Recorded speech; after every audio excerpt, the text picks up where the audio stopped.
Today's story is a mystery that took decades to unravel. And it starts in November 1941. Now, this was a month before the attack on Pearl Harbor, and so Japan had not yet entered the war. But Australia was at war with Nazi Germany. And that month, an Australian warship, HMAS Sydney, was cruising down the coast of WA on its way to Fremantle.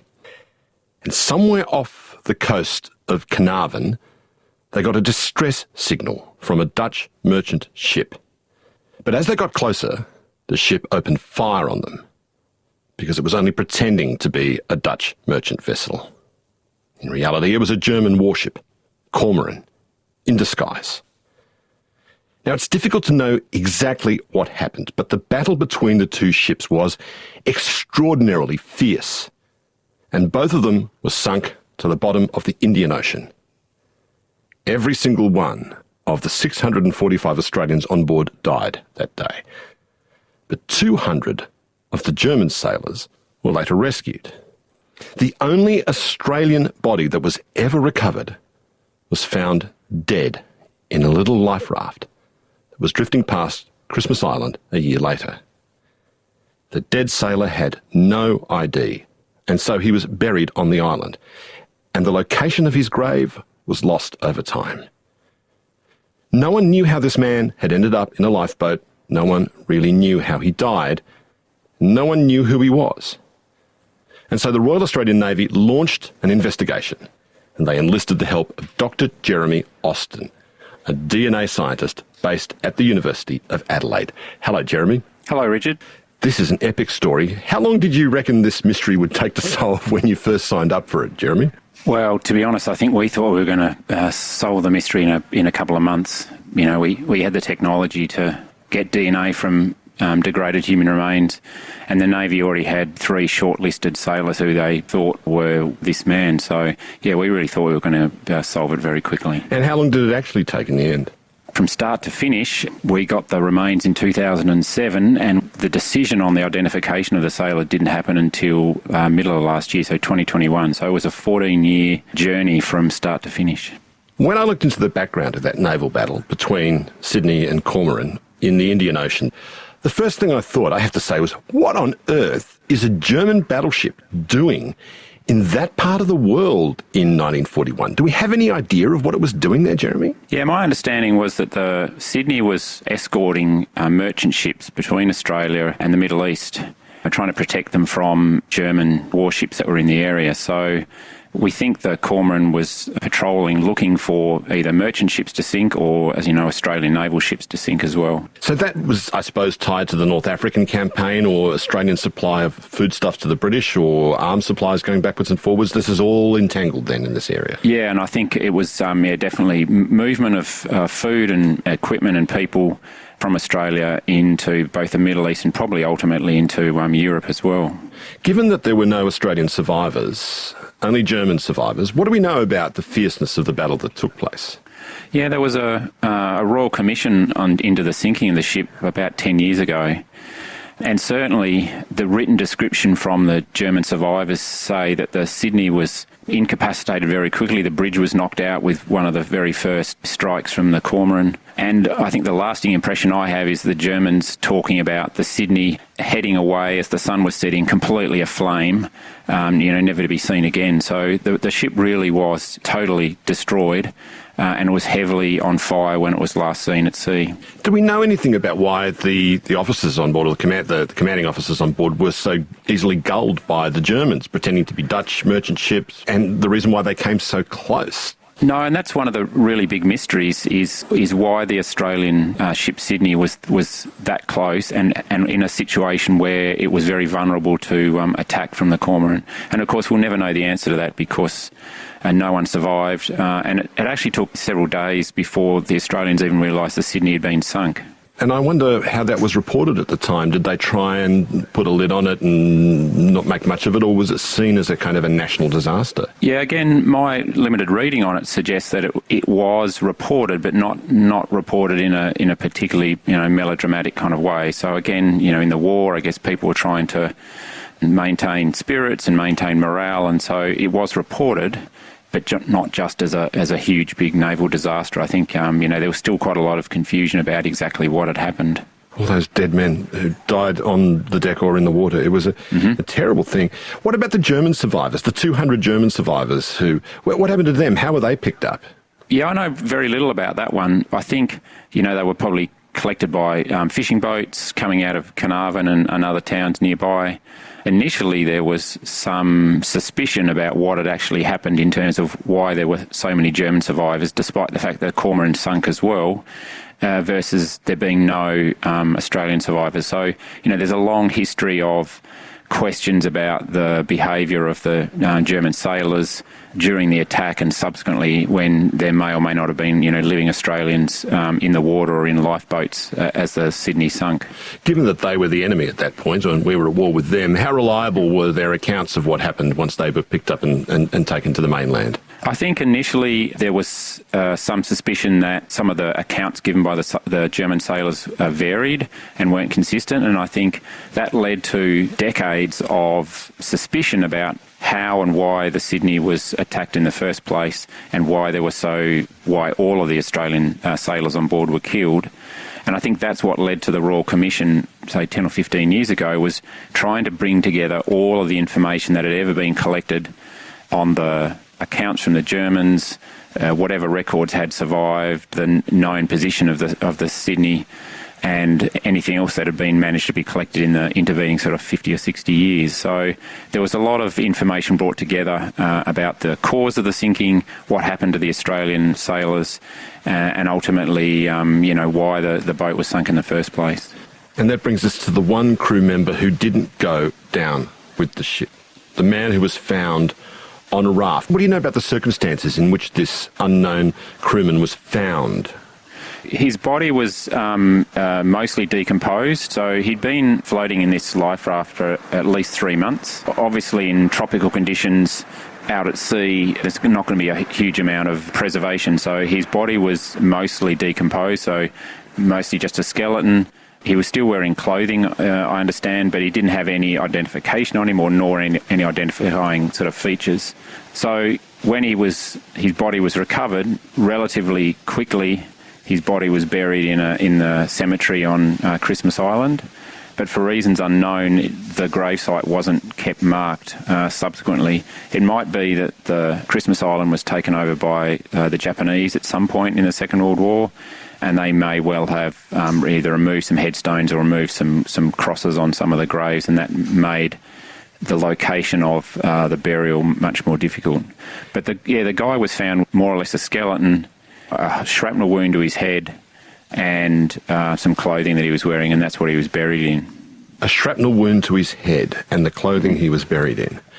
So we fast forward then to 2006. It seems like the Navy never forgot him, Jeremy, never forgot him. How did they then go about trying to locate his remains on Christmas Island? Well, because the gravesite had been lost, they had to rely on a couple of eyewitness accounts. So there were still a few people alive who remembered Christmas Island back in the 1940s. And there were some photographs of the cemetery. And so they helped the Navy try and locate where they thought the gravesite was. And the Navy dug a couple of test pits, so you just dig small holes down into the ground until they located the remains. And then obviously they carefully excavated those remains, and the remains were brought back to the Australian mainland and then went through a very thorough examination from an anthropologist. So anthropologists look at bones and features of the skeleton to try and say something about the biological sex, the age, the height of the person, any broken bones they may have had, any other sort of pathological diseases they might have had. Jeremy, you say he had a shrapnel hole in his head, but he was in a life raft. What can we assume about the chain of events then? If he's got a shrapnel, I mean, assuming that's from a gun or from an exploding bit of the hull of the ship, or what do we think about that? Yeah, there was some really clever sort of forensic investigation done on the shrapnel itself. So some metallurgists tested the metal of the shrapnel because the shrapnel was still inside his skull when they recovered the skull. Wow. Yeah. And so it was determined that the metal, or the characteristics of the metal in the shrapnel were very likely to be German munitions and not part of the Sydney and not part of an Australian shells or ammunition. So it would appear, based on that the man was either in the life raft and then subsequently got hit in the head with a piece of flying shrapnel. So maybe he was in the life raft quite close to the Sydney when a shell came and hit the Sydney. It exploded and hit him in the head. And the images, the drawings of the size of the hole in his head and the piece of shrapnel, I'm no doctor, but it would suggest to me that shrapnel probably killed him very, very quickly. Alternatively, he was either on the ship or in the water and got hit in the head with a shrapnel and somehow managed to crawl into the life raft before he died. Could he have been shot while in the life raft? Could that shrapnel actually be part of... Is it possible that some evil bastard just shot him while he was actually in the life raft? Yeah, I think that one was pretty much dispensed pretty quickly. As the metal wasn't from a bullet, so it was more likely to have come from a larger shell that actually was used to fire at the ship, as opposed to people firing bullets out of guns. So the Navy came to you. When the Navy came to you, what did they ask you to do, Jeremy? They'd heard about our ancient DNA centre, and effectively what we do is we extract DNA from highly degraded animal remains, human remains, bits of plants, soil, all sorts of weird and wonderful biological material that has been sitting around for thousands or tens of thousands of years. So they came to us and said, look, we've got the remains of this sailor. Can you help us get a DNA profile from his remains and then compare that DNA profile to living family members of some of the HMAS Sydney crew? What brought you into this line of science, Jeremy, working on reassembling ancient bits of DNA? Yeah, my career's been more or less accidental. I started out doing sort of genetics, so DNA on living birds back in the 90s for my PhD when I was at University of Tasmania. And that was just about the time that various scientists around the world were trying to and then showing that they could get DNA from extinct animals. The very first one was the quagga, which is an extinct relative of the zebra. And that opened up this field called ancient DNA, where people could go to museums and take a little bit of tissue or a bit of bone off a museum specimen, or they could go to a cave and find the bone of a human or an extinct Neanderthal or a mammoth, and get DNA from those bits of dried flesh or skin or bone. And so I got into this ancient DNA field way back in the 90s, just as it was beginning, completely by accident, and have more or less been, working in that area ever since. Why do you do this? What can harvesting this DNA tell you? Can it tell you something about what the animal looked like, what it ate, how it moved about? Yeah, most of the questions, at least originally, were what is the extinct animal or plant related to? What's its nearest living relative? So, people initially looked at DNA from things like the quagga. So what was the quagga most closely related to? They got DNA from mammoths and said, okay, a mammoth more closely related to Asian elephants or African elephants. We've done work on, the dodo, this extinct bird from Mauritius.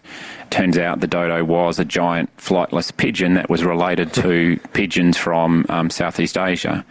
So most of those original questions were around what is the extinct thing you're looking at most closely related to. And as technology changed and developed and improved, people have now asked even more complicated questions about how did the population size of animals and humans and plants change over tens of thousands or hundreds of thousands of years? What caused extinctions? So this isn't genetic work for its own sake. This is actually this is a branch of evolutionary biology then. You're trying to fill in the great big tree of, or if that's the word for it, or the great big jigsaw puzzle of what animal is related to which animal, where they come from, who's who in the zoo, so to speak. Yeah, effectively we are. We are building this evolutionary tree of life, but we're now able to add in extinct animals and plants and populations. Have you since ventured into the world of humans? Yeah, so in the mid-2000s, we had a big project looking at human genetic diversity around the world. And as part of that, we were including both living humans and also samples of humans from thousands or tens of thousands of years ago, because you can, by travelling back through time and taking time slices with that DNA, you can see how populations of humans have changed or moved, getting involved in the ancient human genetic research. And that's what led us to being asked by the Navy to help with this sailor identification. So, Jeremy, if I were to tell you that I have Viking ancestry, how massively impressed would you be by that statement? I guess one of the problems is most people with European ancestry in Australia have probably some snippet of Viking ancestry. Stop it! I'm standing here with a double-headed axe slung over my shoulder. I'm wearing a bearskin. Don't kill my little fantasy here, please. It's pretty common then, is it? Yes, mostly because human populations have been expanding for tens of thousands of years. So the further you go back in time, the more we all share more or less the same set of relatives. So you're Adelaide Uni's go-to guy for ancient DNA. Is ancient DNA what it sounds like? Old bits of DNA that you've got to sort of piece together like torn bits of cloth?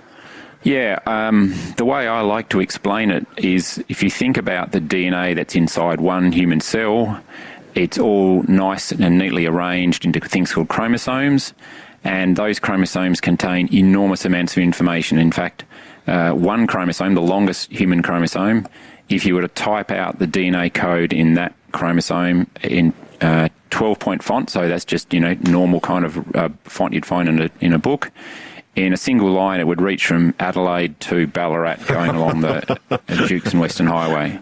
So that's just one of our 23 chromosomes. And what happens with ancient DNA is that big, long strands of DNA, at the minute an animal or a human or a plant dies, the DNA starts getting chopped into smaller and smaller and smaller bits, to the point where those little bits of DNA that we go looking for are now maybe 30 or 40 letters long. So you've taken something that's stretched 600 kilometres long and you've chopped it into bits that are now probably 10, 15 centimetres long. So it's like an enormous jigsaw puzzle, a mind-bogglingly huge jigsaw puzzle. Or a book that's been torn to pieces, with the pages have been torn to pieces, and you've got maybe about a third of the pieces or something like that. Yeah, so it's, for people that are familiar with encyclopedias, it's like taking an encyclopedia, tearing it into little bits, and then burning sort of half to three-quarters of the pieces. So the bits you've got left with are only a tiny fraction of what was there originally.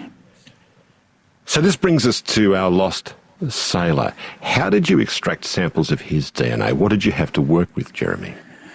So the Navy came to us in 2007 and they had the man's lower jaw. Teeth are particularly good places to find DNA.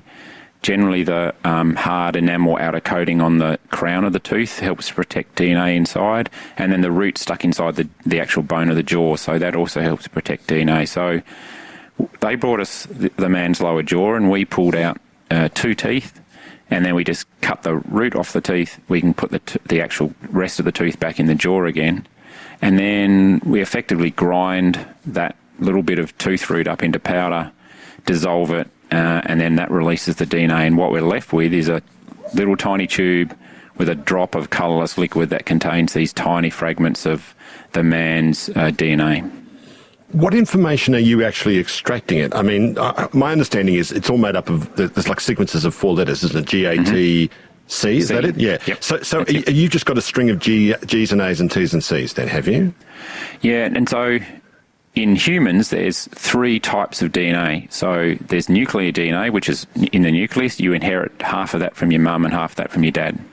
There's stuff called mitochondrial DNA, which are inside mitochondria, and mitochondria basically produce energy for cells, and you only inherit your mitochondrial DNA from your mum. And in males, there's a thing called Y chromosome DNA, and males only inherit their Y chromosome from their fathers. So traditionally, in forensic science and human identification, particularly when we're dealing with this degraded or ancient DNA, we target the mitochondrial DNA because there's lots more of it per cell. Mitochondria, you might have thousands of copies per cell. And because it's circular, it's relatively small and circular, it tends to survive a little bit better than the nuclear DNA. So we were initially chasing the mitochondrial DNA. There's other advantages of mitochondrial DNA. It's because you inherit it from your mum, you share your mitochondrial DNA with your brothers and sisters and your mother and any maternal aunties and uncles, so any of your mum's brothers or sisters, and similarly with your maternal grandmother and any brothers and sisters. And that allows comparison between a deceased person and someone who is relatively distantly related.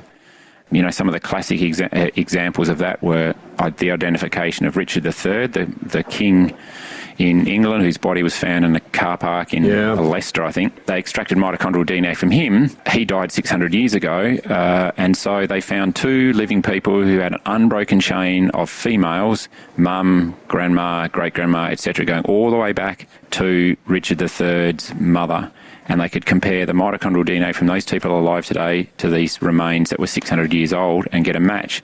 And that helped them, as part of the whole identification process, identify those bones. So that's the other advantage of using mitochondrial DNA. You don't have to have a brother or sister or a mum or a dad in order to make those identifications. It's thereby identifying the rightful king and queen of England. These things can be quite politically and emotionally charged, can't they? So when you extracted that DNA info from the lost sailor's jawbone and tooth, as you say, how damaged was it? What did you have to work with?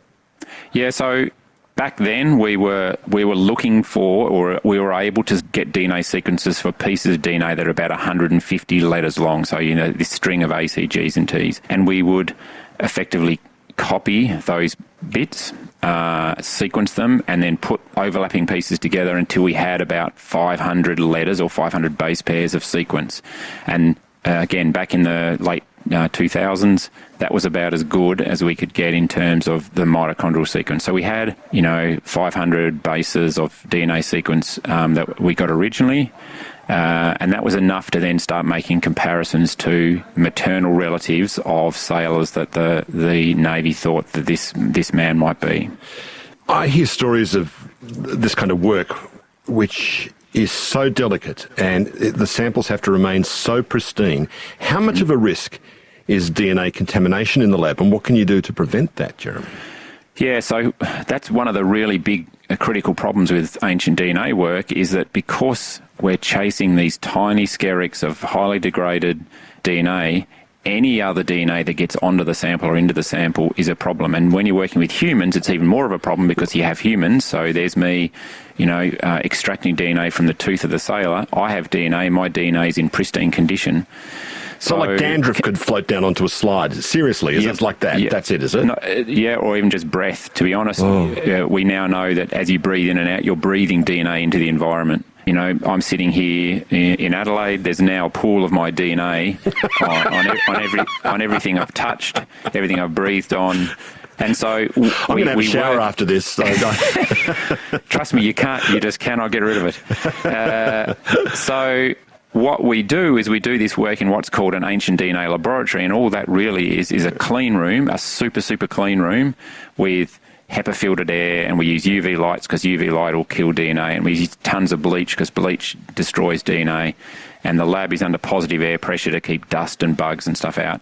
And then we dress up even more severely than people that take your COVID swab. So we have full-on bodysuits, and we wear like 3 pairs of gloves, and we have a face mask on, and then we have a face shield over the top of that. And all of that is to stop our DNA getting out and contaminating the samples we work on. So once you had something of a picture of the lost sailor's DNA, where did you go from there? So that was when the Navy went and found maternal relatives. So that's someone who has an unbroken line of female ancestors back to a shared female ancestor with the sailor. Usually that was with the sailor's mum. The Navy went and found 3 relatives of 3 sailors, and you just go to those people, they find them, they ask them, you're a relative of one of the 645 sailors on the boat. Can we get a mouth swab? So they just do a little swab inside the mouth. and they send that to us, and we go through the same process, but this time it's, nice, high-quality, clean DNA. So we extract DNA, we sequence the same bits of mitochondrial DNA, and then we just compare the DNA sequence from the family member to the DNA sequence that we have from the sailor. And how did you go with those 3 candidate families there? So the first 3 didn't match. And the good thing with mitochondrial DNA is if you don't get a match, you know that sailor whose maternal relative you've sampled cannot be the person whose remains were found on Christmas Island. So the first 3 sailors were then crossed off the list.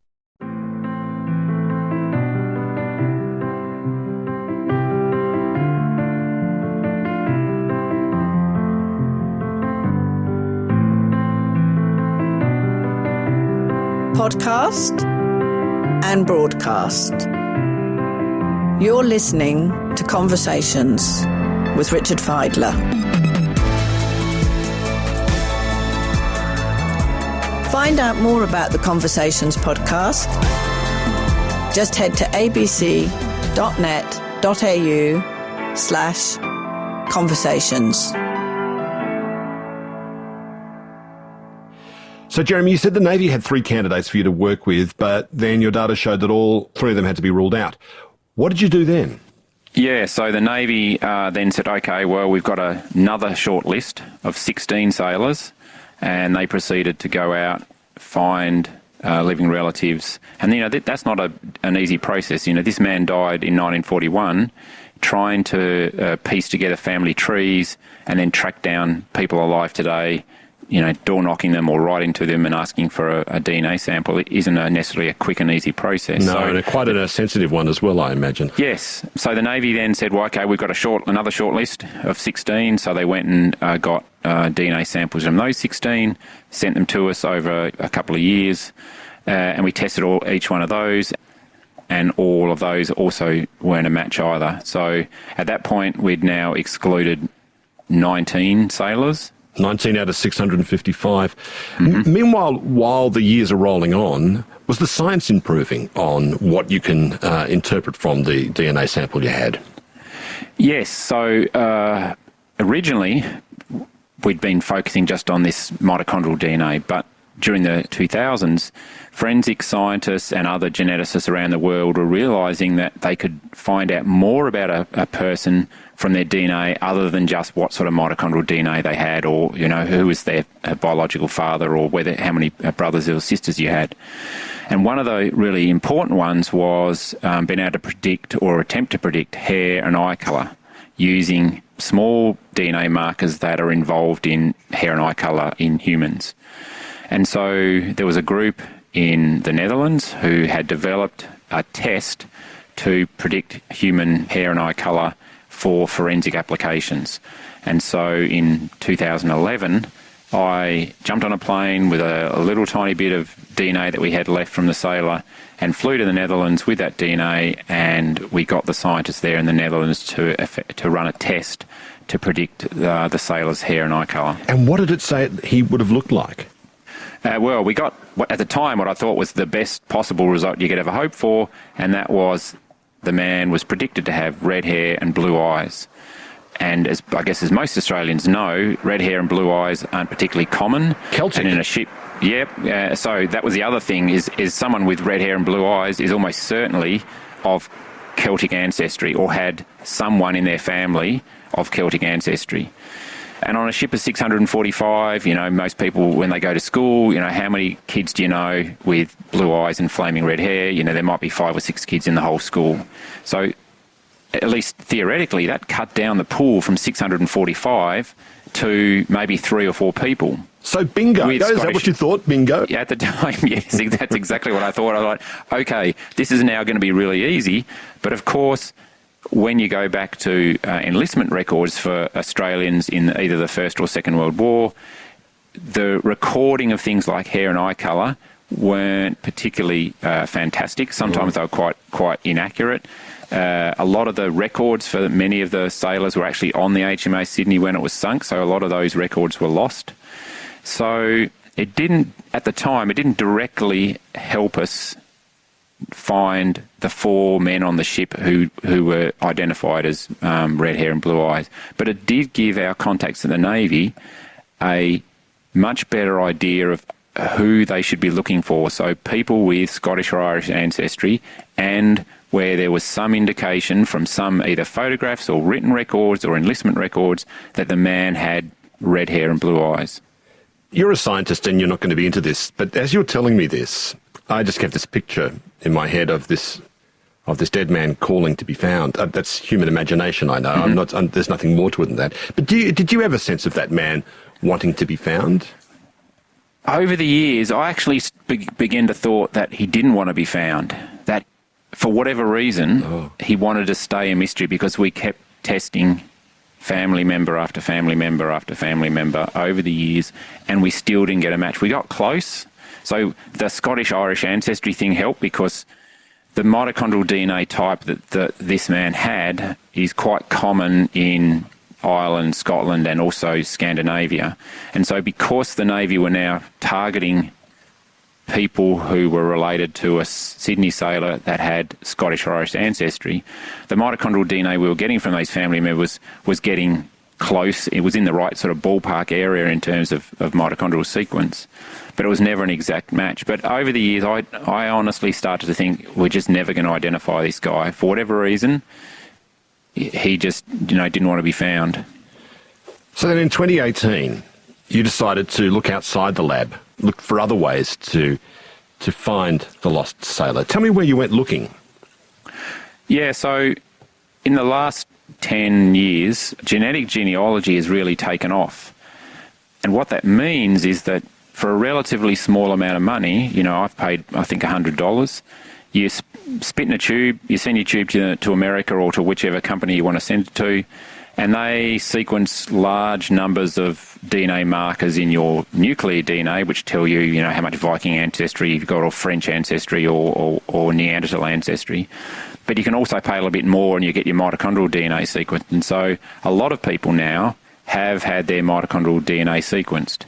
And it made me think that we could start searching databases, publicly available databases, private databases, to see if we could find anyone on the planet who had the same mitochondrial sequence as the sailor. Because up until that point, I'd searched every publicly available database, and we're talking, tens of thousands of mitochondrial sequences, and not a single person that I could find had exactly the same sequence as a sailor. So I knew if we could find one person on the planet anywhere, then a genealogist might be able to then trace that person's family tree back 2, 3, or 6 generations, and then down other branches of the family tree to connect to the sailor. So what I did was I went out on Facebook, I went out on Twitter, I gave talks at genealogy conferences, trying to connect with people who had their own DNA tested and knew enough about DNA technology that when I said, I'm looking for this particular mitochondrial DNA type, they could interrogate their own private databases and let me know whether they've found a match. So we're effectively now casting the net as wide as we possibly could. Jeremy, I have to say, this sounds like a hopeless task. It really does. It just sounds like looking for the needle in the haystack. It just seems so scattergun and something you'd be doing for the rest of your life. How did you finally make a breakthrough with this approach? Well, the casting the net widely approach eventually paid off in 2019, when, of all places, I gave a talk at the South Australian Genealogy Societies. They have a DNA specialist group, and I went along and gave a talk one night. So I'd been giving talks on using ancient DNA for human identification for years and years and years, and I always put the HMAS Sydney story in because it's an example of we knew so much about this guy, but we just can't find anyone alive who with the same mitochondrial DNA that'll give us a link to someone on the boat. So I gave this talk, and at the end I said, here's the man's mitochondrial sequence. I know some people in the room know about mitochondrial DNA. I know some of you are in groups with access to databases that I can't see. If you've got time, go home and just check and see if you can find this mitochondrial sequence anywhere in any records that you have. And the very next morning, to my incredible shock, I got an email from a lady who'd been in the audience who said, there's someone in my, I think it was a Facebook group, it was like Scottish and Irish descendants in Australia Facebook group.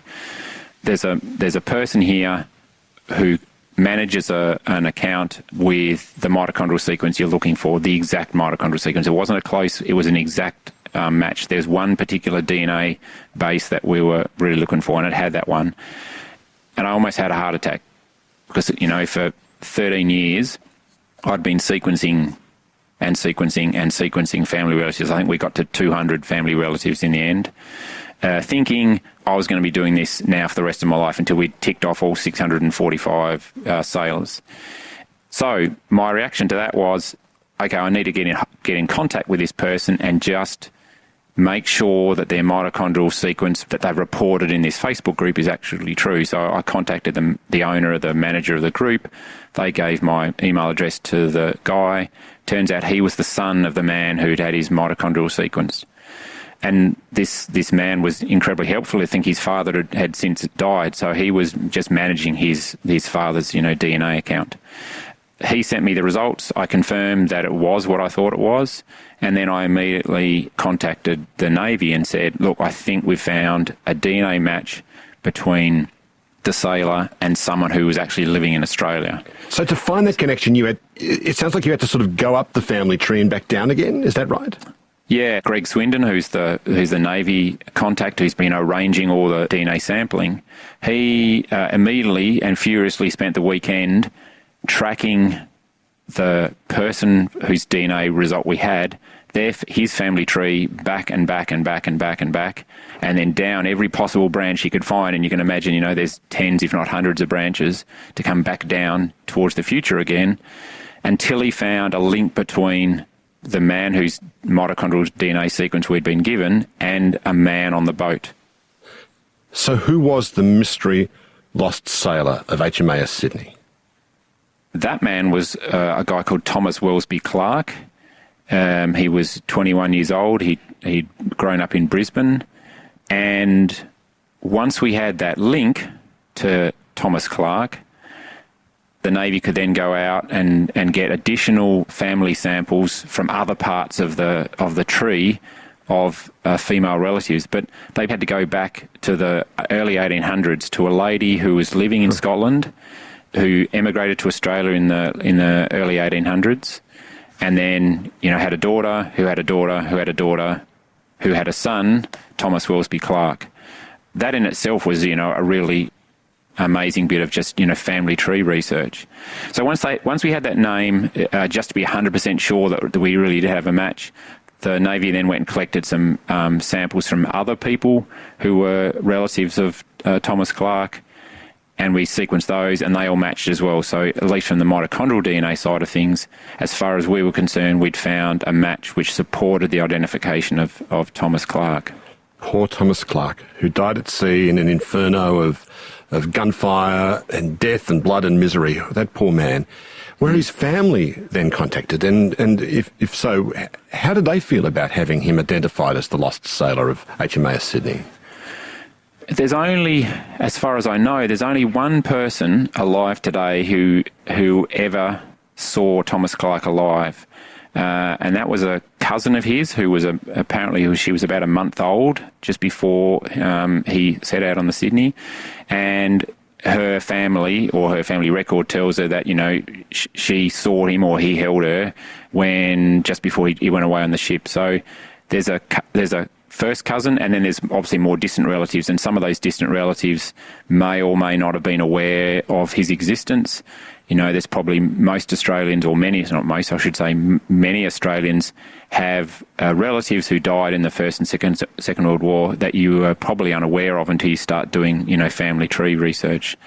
Certainly the news reports I saw from Thomas's cousin were that she felt very grateful to the enormous efforts that hundreds of people had put in to identifying Thomas, because he represents the only person who's ever been found and identified from those 645 sailors who died on the boat that day. Do you know where he's buried now? He was buried in 2008 in the Commonwealth War grave in Geraldton in Western Australia. In 2008, both the Sydney and the Cormorant wrecks were found in 2,500 metres of water in the Indian Ocean. And so the Navy held a commemorative ceremony then at the same time as the burial of the remains, at that point unidentified remains, in the war grave in Geraldton. So it seems there's all sorts of interesting lessons to be drawn from this. One is that you absolutely needed the kind of extraordinary state-of-the-art science to begin the process. But in the end, the thing that got the result wasn't that particularly high-tech. You've got like the cheap cost of genealogy testing. You've got genealogy enthusiasts who are having meetings and want to invite people like you to speak to them, and the existence of social media as a means by which people can talk to one another and actually communicate and share these results. What do you think about all that? Yeah, but I think ultimately it came down to luck. You think about all the things that had to happen for us to get this identification. First, Thomas Clark had to end up in a life raft and float around the Indian Ocean for 3 months and drift past Christmas Island and get found. You know, that in itself is a miracle. Second, the Navy had to find his grave on Christmas Island. And, you know, that's not a miracle, but it was certainly a huge amount of work. And then I think, third, I had to give a talk to the right group of people on the right day, and the right person happened to be sitting in the audience, who then diligently went home and checked their databases. And if none of those things had happened, Thomas Clark would be probably on the bottom of the Indian Ocean along with all of his fellow sailors. Or he would still remain unidentified, and we'd still be testing, you know, family members diligently until we'd tested every single family member of every sailor on the ship. And that might have taken us, you know, decades. Something very satisfying about all this, but by and large, though, I think this is really a story of perseverance. I think it says something really impressive about the Navy and you, that you persevered so long, that people cared so much for so long about this. Was it just a matter of, I don't know, filling in the Sudoku puzzle of the gene sequence for you, or was it more than that for you? I get really enormous satisfaction from applying these, you know, sometimes esoteric techniques, you know, understanding where a dodo came from, you know, what is a Tasmanian tiger most closely related to. Those are interesting scientific questions, but I think using the exact same techniques to say, I've identified or helped identify the remains of a human being who, in this case, you know, died a fairly horrible death, serving his country at a young age. He was only 21 when he died. And connecting that person back with family members and allowing, in this case, a name to be put on his gravestone in Geraldton, you know, I think that's an amazing application of some incredible new technology. How about your own family history? Are there any missing servicemen in your family? Yeah, so as a consequence of searching for the sailor, I started poking around in my own family tree. It gets easier these days because you don't necessarily have to dig around in birth, deaths and marriages offices all the time. And I discovered that I had I think a great-grand-uncle, so one of my grandfather's father's brothers, I think, who died in the First World War at the Battle of Messines, which is quite a famous battle involving Australia. It was made famous by the movie and the book Under Hill 60. Oh yeah, right. The giant explosives that were put in a mine underneath the German army. The German lines, yeah. So my relative was killed in that battle quite early on in that battle, and his body's never been recovered. And he was quite young, you know, he was only in his 20s, and I didn't know of his existence until a couple of years ago. And I find that quite poignant, thinking about a man who, you know, I'm not that closely related to, but whose body is somewhere in a field in Belgium, probably, you know, in multiple bits, who may never be recovered, but who I have the technology, or me and other scientists have the technology, to identify him if and when parts of his body are ever recovered. And I think that really brings home the importance of kind of identifying both war dead and murder victims and missing persons. Is every single living person was connected to someone else at the time, and they're connected to descendants who are alive today. And for many people, not necessarily everyone, but for many people, you know, that it's a piece of your family history that, if it can get solved, yeah, it just brings wonderful closure, I think, to some people. In 2018, I was in Passchendaele in Belgium, making a series about the centenary of Armistice Day, and I was sitting in this cafe with my producers, who were both vegans at the time, Jeremy, and it's not easy being a vegan in a Belgian cafe. I got to tell you, they really do look at you like you're mad. And I was trying to explain this to the waitress, and there was a farmer at the next table, and he heard us and our Australian accents, and he came over and slapped down a bunch of empty shells on the table right in front of us. These were rounds, empty shells from rounds that had been fired more than 100 years ago. Nothing's ever quite put to rest until you find out who is there. There's nothing ever final about those things. This was still very real in Passchendaele more than 100 years after that slaughterhouse of a battle that was fought there. I've only visited one Commonwealth war grave, and that was in England. And I discovered it by accident. I can't even tell you where it was in England now, but I was, living in England in the late 90s. And I walked into that Commonwealth War grave early one morning. I was the only person there, and it was one of the most moving experiences I've ever had in my life. I had no connection to any of these Australians who were buried in this cemetery, but it really was quite a moving experience. And I still remember it to this day. Like I say, I have no idea where it was in England because I don't remember that part, but I remember standing there with the sun shining on this hillside and just looking at names of Australians, and, they're all in their late teens, early 20s, and thinking about the things they went through, one, to get to Europe in the first place, and then what happened to them subsequently. And it is. I think to many people in Europe, it still is, despite 100 years since the First World War, it's still quite a raw sort of a thing. Jeremy, it's been amazing hearing this story. It's an extraordinary tale, and I've been so impressed by this incredible tale of perseverance and the memory of one man who died all those years ago. It's been great to speak with you. Thank you. Thanks, Richard.